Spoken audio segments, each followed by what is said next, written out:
이 기술은 전파정류기 설계에서 꼭 필요한 설계식을 개발하는 방법입니다. 전파정류는 교류를 전자적인 방법으로 직류로 변환하는 것인데, 입력에는 주파수가 F, 주기로는 T인 교류 신호가 있고, 희망하는 출력은 이런 직류입니다. 물론 이 출력은 직류를 필요로 하는 부하에 사용될 것입니다.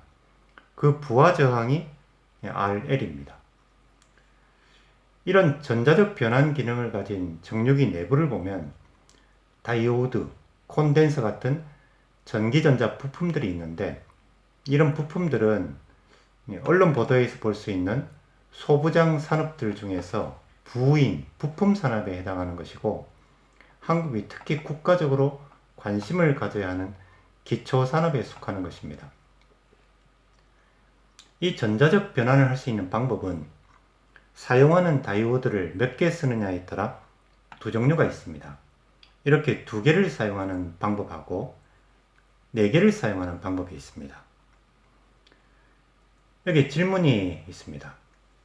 그 중국 고전인 중용을 보면 인재가 가져야 할 5가지 요건이 있는데, 그 중에 신문이라는 것이 바로 이런 질문, 물음입니다. 깊이 질문하는 습관을 가지라는 뜻입니다. 2개짜리와 4개짜리를 봤다면 누구라도 여기서 이런 질문을 할 수 있을 것입니다. 다이오드 2개로 만들 수 있는데 왜 4개짜리를 공부합니까? 그냥 재미인가요? 아니면 시험 문제를 만들려고 그런 유형을 만들었나요? 그런 질문입니다. 그런데 정답은 재미도 아니고 시험 문제 다양성 확보 때문도 아닙니다. 엔지니어가 제품을 설계할 때 특히 주의를 해야 할 점은 타사 제품과 경쟁할 때 시장에서 팔릴 수 있고 소속 회사의 이익에도 도움이 되는 제품을 만들어야 합니다. 경제성이 있는 제품을 만들어야 한다는 뜻인데, 원가도 적게 들고 부피도 줄일 수 있는 그런 설계를 해야 합니다. 이 4개형은 사용하는 다이오드 숫자는 많지만 2개형에 비해서 시험에도 자주 나오는 PIV라고 부르는 역방향 전압이 작동 과정에서 약 절반 정도밖에 걸리지 않기 때문에 다이오드 제품 선택에서 월등하게 유리합니다. 대신 회로 해석은 당연히 2개형에 비해서 복잡합니다. 희생 없이 얻을 수 없다는 말이기도 하고, 좀 더 공부하면 원가 경쟁력에서 유리한 제품을 만들 수 있다는 뜻이기도 합니다. 전파 정류기의 출력 파형은 이렇습니다. 입력 교류에서 이쪽 파형을 종이 접듯이 아래에서 위로 올렸고, 최대값을 Vmax, 최소값을 Vmin, 그 사이에 변동 크기를 리플 전압이라고 부릅니다. 영어 단어 뜻처럼 잔물결처럼 보이죠. 그런데 이 리플 전압은 이렇게 입력 전압 정보인 주파수 또는 주기, 정류기 내부 정보인 콘덴서, 부하 저항인 RL하고 관련성을 갖습니다.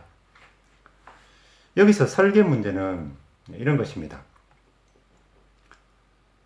리플 전압이 고객이 지정해준 어떤 값, 예를 들면 50mV 같은 그런 지정값 이하를 만족시키는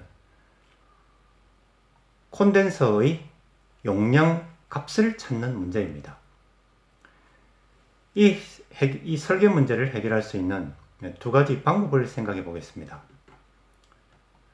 첫 번째는 시행착오법이라는 것인데, 쉽게 생각하면 실수를 자꾸 반복하다 보면 어쩌다 답을 찾을 수 있지 않을까, 그렇게 막연하게 기대하는 것입니다. 많은 커피시터를 가지고 와서 하나씩 연결하고 리플 전압을 측정하고 이 과정을 반복하는 것입니다. 이런 방법을 선택하려고 공부하는 것은 아닐 것입니다. 2번째는 설계식이라고 부르는 공식을 만드는 방법인데, 이것이 우리가 공부를 하는 이유입니다. 딱 한 번의 계산으로 리플 전압이 희망하는 이 값 부근에 있게 되는 그런 커피시터의 값을 찾는 어떤 특별한 공식을 개발하는 것입니다. 그렇다면 선택은 볼 필요도 없을 것입니다. 이제 설계식을 자세히 알아보겠습니다. 먼저 출력 파형을 자세히 관찰을 해보겠습니다. 이 관찰력은 앞에서 중용에 있는 인재가 가져야 할 5가지 요건을 말했는데, 그 중에 신사라고 하는 것이 이런 관찰력과 관련이 있습니다. 어떤 생각에 깊이 몰입하고 신중하게 생각해보는 능력을 말합니다. 그렇게 출력 파형을 보면 이렇게 일정한 주기를 갖고 반복하는 파형인데, 한 주기를 보면 이 콘덴서가 충전을 하는 구간하고 방전을 하는 구간으로 구성이 됩니다. 이 충전 구간에서는 입력 전원 쪽이 콘덴서의 충전 전류하고 부하 전류를 같이 공급하고, 방전 구간에서는 RC 방전 회로 형태가 되니까 콘덴서 전압이 부하 전류를 공급하면서 방전합니다. 이때 콘덴서의 전압은 최대값 Vmax에서 시작해서 이렇게 지수함수적으로 줄어들 것입니다. 여기서 설계식에 꼭 필요한 특별한 조건식을 하나 만들어 보겠습니다. 어디서 이게 뚝 떨어진 것이 아니고 회로의 동작 과정하고 물리적 의미를 잘 생각하면서 관찰한 결과입니다. 이 출력 파형의 가장 이상적인 모양은 수평선입니다. 그것은 너무나 당연한 사실입니다. 그렇다면 이 방전 구간에서 다음 충전 구간이 시작되기 전까지 이 콘덴서 전압이 가급적 적게 내려가야 합니다. 그래야 수평선에 가깝겠죠. 그런데 콘덴서 전압은 이렇게 지수함수적으로 감소하니까 시정수만큼 지나면 최대값의 63.2% 정도까지 내려갈 것입니다. 그리고 출력 파형에서 충전 구간은 짧고 한 주기에서 대부분은 방전 구간입니다. 그러니까 방전 구간을 교류 입력 전원의 반주기 정도라고 보아도 상관없다는 뜻입니다. 그렇다면 이런 조건식을 정당하게 주장할 수 있습니다. 시정수가 교류 전원의 반주기보다 훨씬 크다면 방전 구간에서 콘덴서 전압이 0으로 떨어지는 것은 불가능하고 아마 수평선에 가깝게 유지될 것입니다. 누구도 이런 조건식을 부정할 수 없습니다. 이제 이 예비지식을 가지고 설계식을 개발해 보겠습니다. 방전 구간에서 콘덴서 전압은 이렇게 지수함수로 표현되었습니다. 이제 공학 문제 해결에 필요한 정도로 최소한의 수학 도구를 써보겠습니다. 여기서 필요한 수학 도구는 보통 대학교 1학년 기초 수학에서 배우는 테일러 급수입니다. 뜬금없이 테일러 급수가 나타난 것입니다. 그런데 이 방전전압식을 보면 어느 정도 예상할 수는 있습니다. 이 지수함수를 x가 0인 부분에서 테일러 급수로 표현하면 이 식입니다. 이 출력 파형에서 전압의 최소값인 이 Vmin은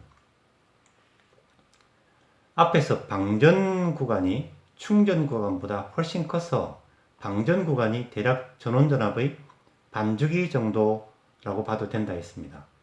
그렇다면 Vmin은